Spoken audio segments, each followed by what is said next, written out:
We now come to section 2, where we are going to discuss prophecies concerning the place and time of the birth of Jesus.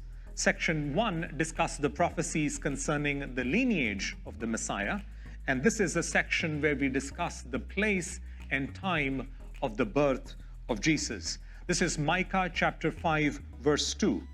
Of 600 or 700 years before the birth of Jesus, Micah prophesies, and he says, "But you, Bethlehem Ephrathah, though you are small among the clans of Judah, out of you will come for me one who will be ruler over Israel, whose origins are from of old, from ancient times." Of the many cities in the country of Israel, Micah is pointing to one particular city, and he is saying, out of you, Bethlehem, there will come for God one who would be ruler over Israel, whose origins are from of old, from ancient times. In other words, the Messiah who is to come would be born in the town of Bethlehem. 100 years, several hundred years before the birth of Jesus, this prophecy concerning the place of birth. Now, a prophecy concerning the time of birth. Now, we are looking into a passage from the book of Daniel, chapter 9, a very complicated passage. And probably we would not understand everything of what is being told in that passage. But I want you to see how a timetable is mentioned there. Let me read out to you from Daniel chapter 9, verses 24 to 26.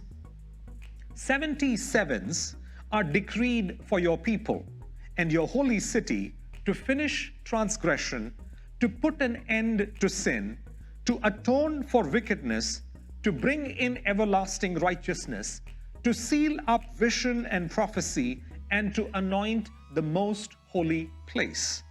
Know and understand this. From the time the word goes out to restore and rebuild Jerusalem, until the anointed one, the ruler, comes, there will be 7 sevens and 62 sevens. It will be rebuilt with streets and a trench, but in times of trouble. After the 62 sevens, the anointed one will be put to death and will have nothing. The people of the ruler who will come will destroy the city and the sanctuary. Well, a very complicated passage with a lot of details in it.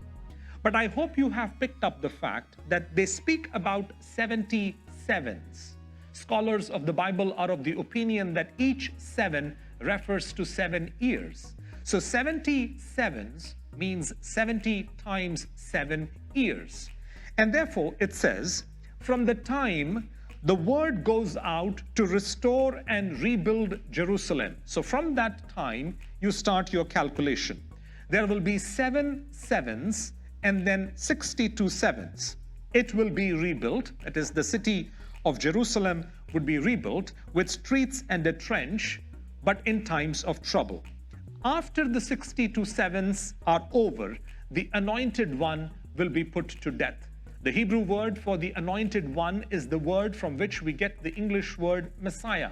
So after the 62 sevens are over, the Messiah will be put to death, is what the book of Daniel tells us.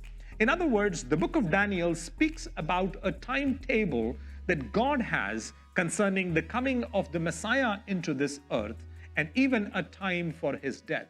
It is no wonder then that Paul in the New Testament says that the Son was born, the Messiah that was promised to the world was born in the fullness of time. So with that, we come to the end of section 2, where we discussed the place and time of the birth of the Messiah.